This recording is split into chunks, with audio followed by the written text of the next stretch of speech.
Bună tuturor!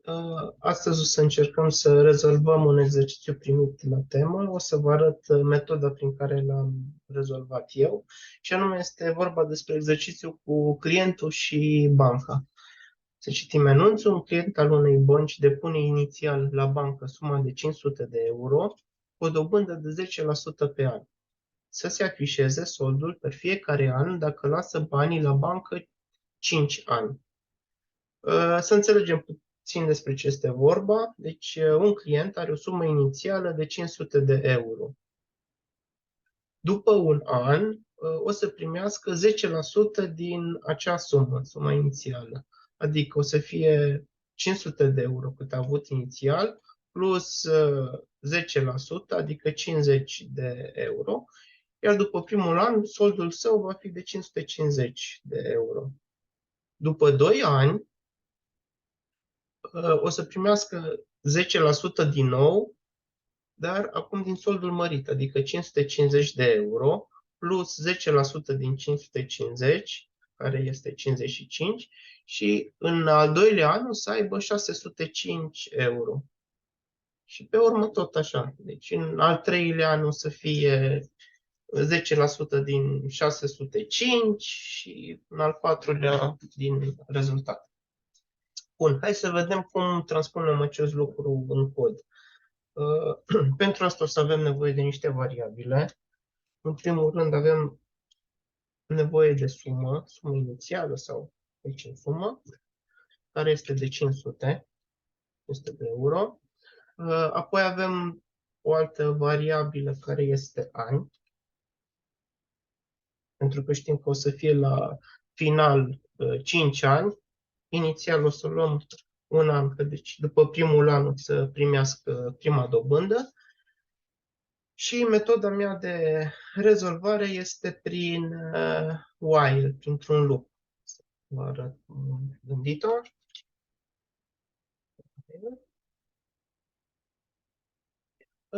Cam asta este sintaxa.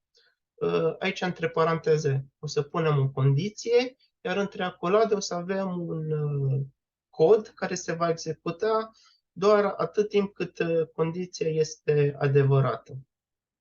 Pentru noi, condiția este ca această variabilă, ani, să aibă valoarea mai mică sau egală cu 5 sau mai mică decât 6. Deci vom pune ani mai egal cu 5. Bun. Ce vrem să facem? Păi vrem să facem acest calcul. Și atunci, suma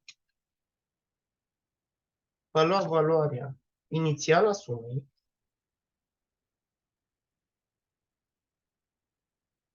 plus cei 10%, adică sumă 10. Bun. Haideți să îi dăm și un echo.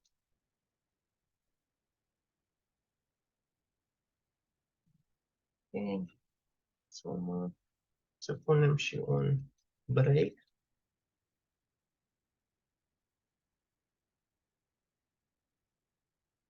Okay.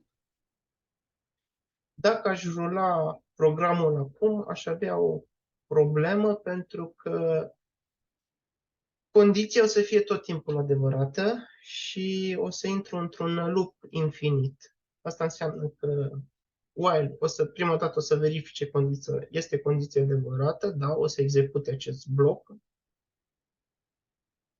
acest cod bloc. Pe urmă o să se întoarcă înapoi la linia 14, verifică, este condiția adevărată, adică valoarea an este mai mică decât 5, dacă este 1. O să execute din nou acest bloc, se reîntoarce, 1 e mai mic sau egal cu 5, da. Și tot așa la infinit. Atunci trebuie ca să incrementăm valoarea variabilei an. Și cum putem face aceasta? E foarte simplu. An plus plus, care este același lucru cu an, ia valoarea valorei ani plus 1. Ok. Să vedem dacă funcționează până aici. Și pe urmă ne gândim ca să-l formulăm mai frumos. Dăm un refresh. Și eu zic că merge bine.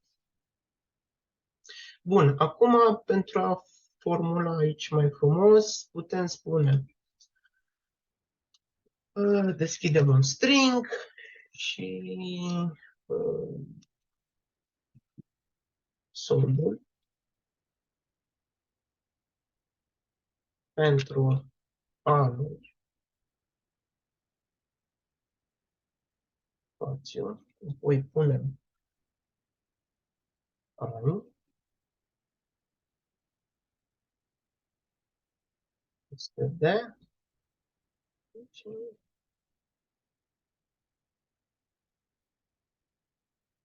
dăm un refresh și eu zic că este ok. Soldul pentru anul 1 este 550, aici am putea să mai punem euro,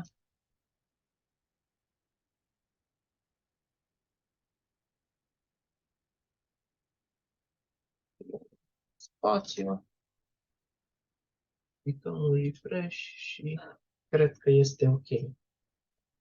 Bun, aceasta a fost rezolvarea mea. Cu siguranță există multe alte rezolvări. Sper că ați înțeles aici ce face acest while. Deci, mai repet o dată, atât timp cât această condiție este adevărată, el o să execute codul dintre aceste acolade. Și o să înceapă de la anul 1. 1 este mai mic sau egal cu 5. Condiția este adevărată. Execută prima linie, execută a doua linie, incrementează anul. Anii acum o să fie 2. Se reîntoarce aici. 2 mai mic sau egal cu 5. Da. Reexecută tot. Incrementează ani. 3 mai mic sau egal cu 5, așa mai departe, ajunge la 5 mai mic sau egal cu 5, da, execută tot, ani devine 6, 6 este mai mic sau egal cu 5, nu, atunci nu mai execută nimic și iese din acest loop. Mult succes și sper ca să vă ajute. Happy coding!